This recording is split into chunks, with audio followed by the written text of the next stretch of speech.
Salut à tous pour la vidéo concernant les 5 records imbattables dans le foot.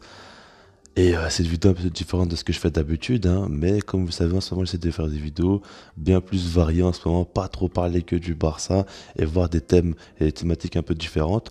Mais du coup, là, on va voir 5 records qui, selon moi, sont imbattables. Après, bien évidemment, vous savez tous, les records sont faits pour être battus. Donc, du coup, certainement que la plupart seront battus. Mais en tout cas, j'en ai choisi 5 qui ont le plus de chances, selon moi, de ne pas être battus tout simplement. Après, comme vous le savez, le football évolue. Et on sait très bien que maintenant les joueurs sont de plus en plus précoces, donc du coup de plus en plus amenés à avoir des records. Après, est-ce que le fait qu'ils soient tant précoces ne va pas faire en sorte qu'ils pourront moins avoir une longévité intéressante, on va dire?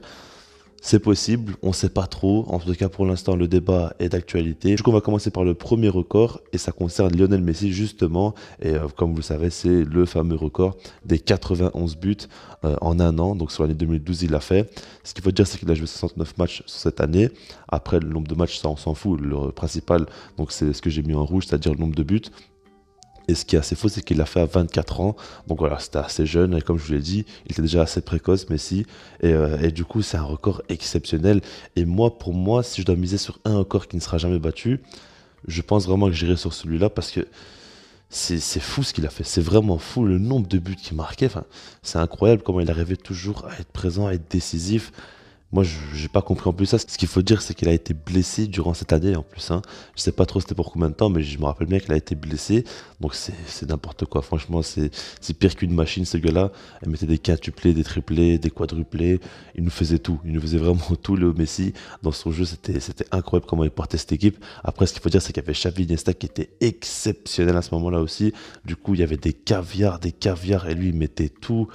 Enfin, c'était n'importe quoi. Franchement, cette année-là, c'était n'importe quoi. Quand je revois les buts, quand je vois la facilité à laquelle il marque, sa froideur devant les cages. Enfin, Messi, c'est incroyable parce que c'est très bien qu'il a une qualité technique exceptionnelle, vision de jeu incroyable, qualité de passe incroyable, qualité de dribble incroyable. Mais si tu rajoutes à ça une qualité de coup franc exceptionnelle, qualité de finition pure incroyable, enfin, c'est beaucoup trop, clairement c'est beaucoup trop. Et du coup, ce record-là, pour moi, il est vraiment, vraiment incroyable. Maintenant, on va passer à Cristiano Ronaldo, parce qu'on parle de Messi, on peut parler de son grand rival. Et lui, c'est par rapport au but marqué en Ligue des Champions, il en a marqué 141, et pour moi, c'est son record le plus impressionnant. Vraiment, c'est, comme je l'ai écrit, Monsieur Ligue des Champions. Et là-dessus, je le respecte énormément, parce que ce soit avec le Sporting Portugal, Manchester United, le Real Madrid, la Juventus, ou encore une fois Manchester United quand il est revenu, à chaque fois, il a marqué en Ligue des Champions et à être décisif, notamment dans les grandes rencontres. On l'a pas encore vu depuis son retour à United, mais on se doute qu'il pourra le faire.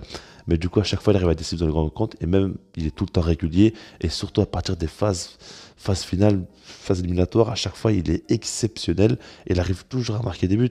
Moi, je me souviens très bien que l'époque où ils ont gagné pas mal de Ligue des Champions de suite, le Real Madrid, et j'étais vraiment au bout de ma vie parce qu'à chaque fois, ils arrivaient à s'en sortir mais c'était tout le temps Ronaldo qui marquait, tout le temps, tout le temps, tout le temps. Et on savait très bien que quand il y avait un penalty, c'était but directement, il n'y avait même pas besoin d'avoir du suspense ou quoi, on n'y croyait même pas.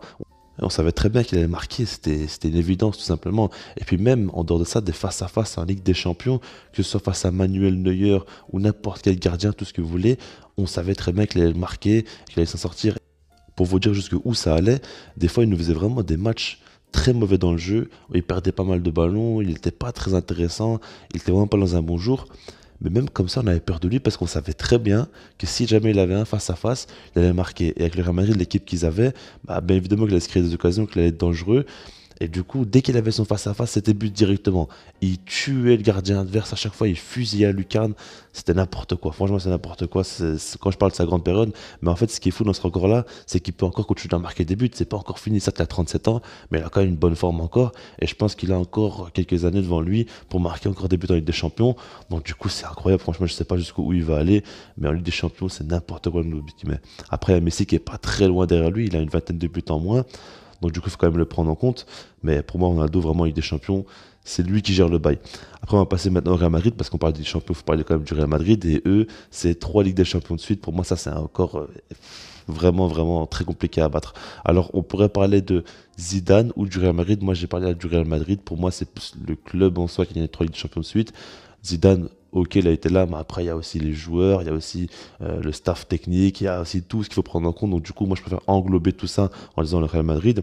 Mais cette performance-là, elle est incroyable parce que ce qu'il faut savoir, c'est que jamais un club a réussi à gagner 2 Ligues des Champions de suite depuis la nouvelle réforme de la Ligue des Champions. Et le Real Madrid, ils en ont gagné 3 de suite. Donc c'est n'importe quoi.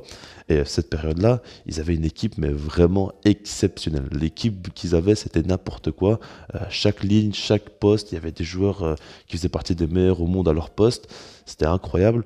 Et après, ce qu'il faut dire, c'est que en fait, en phase éliminatoire, c'est toujours imprenable. C'était incroyable parce qu'on savait très bien que leur différence par rapport aux autres équipes, par exemple, notamment face au Barça, enfin, quand je dis face, c'est surtout comparé au Barça, c'est que par exemple, le Barça, eux, à domicile, c'était très, très, très, très fort, c'était imprenable, mais à l'extérieur, ils avaient souvent un peu de mal face à de grosses équipes. Par contre, le Real Madrid, eux, que ce soit à domicile ou à l'extérieur, à chaque fois, ils gagnaient leur match. C'était incroyable. Tout le temps, ils arrivaient à s'en sortir. Domicile, extérieur, ils gagnaient très, très, très, très souvent. C'est très rare qu'ils perdaient. Et quand c'est des mauvais résultats, c'est surtout des matchs nuls. Ils étaient difficilement prenables. Mais moi, ce qui me choquait vraiment chez eux, c'était leur motivation. Parce qu'à chaque fois, ils revenaient chaque année avec une motivation incroyable. Vraiment, ils étaient à 3000% quand ils jouaient avec des champions. Et ce qu'il faut dire, c'est que cette période-là, ils gagnaient très très peu de Ligue. Je crois qu'ils ont gagné une seule sur les 3 années. Et du coup, des fois, ils faisaient des matchs en championnat très mauvais face à des petites équipes ou quoi. Vraiment des matchs où on se dit, mais c'est pas normal avec l'équipe qu'ils ont qu'ils fassent des si mauvais matchs. Et puis, quelques jours après, ils arrivent en Ligue des Champions et ils nous sortent des matchs exceptionnels d'un niveau incroyable. Donc, du coup, on en déduit clairement que dès qu'ils portaient le maillot avec le petit logo Ligue des Champions, ils étaient transcendés, les joueurs. Vraiment, ils s'étaient transcendés. Alors, ça, ils avaient beaucoup de réussite avec eux, souvent, j'ai trouvé quand même. Maintenant, il faut dire quand même que tomber face au Real Madrid, c'était vraiment une catastrophe. À ce moment-là, cette période-là, c'était une catastrophe tomber sur eux. Et donc voilà, maintenant on va passer à Sadio Mané et son record par rapport à son triplé le plus rapide de l'histoire du foot. Donc il a marqué un triplé en 2 minutes 56 face à Aston Villa. Et ce record-là, pour moi, dans ceux que j'ai cités dans la vidéo, c'est peut-être le plus prenable. Parce que je me dis qu'il y aura bien un fou quand même dans l'histoire qui va le mettre un triplé en 1 minute ou je sais pas qu'est-ce qu'ils vont faire. Mais quand on y pense quand même, ça a l'air d'être incroyable quand même. Un triplé quand même en moins 3 minutes.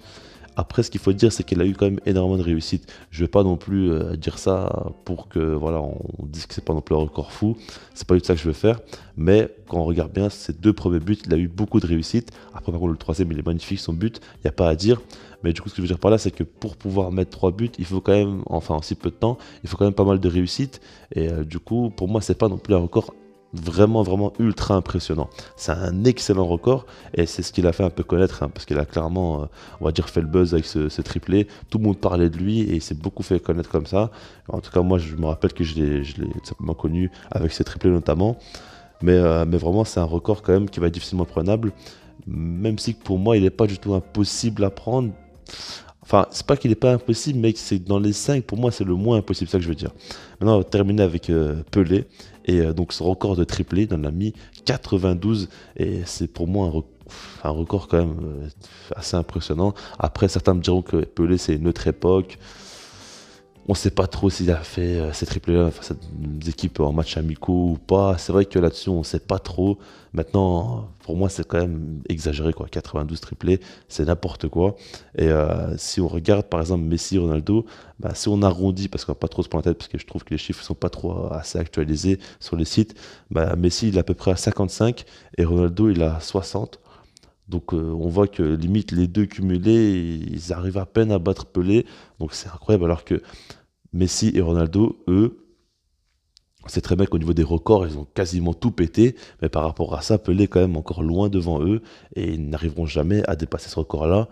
Mais du coup, voilà. Après, ceux qui me disent qu'ils ne prennent pas trop en compte le record de Pelé, je comprends. Maintenant, pour moi, Pelé, c'est quand même une énorme légende du football et qui a des records quand même très difficilement prenables. Même si, que, comme je vous l'ai dit, on ne sait pas toujours vraiment comment il a marqué ces buts-là. Et puis, c'est notre époque, c'est vrai. Mais du coup, voilà. Dans les commentaires, dites-moi pour vous quel est le record qui sera jamais battu dans le football. Si jamais il y en a un selon vous. Et puis, sinon, moi, je vous dis peace.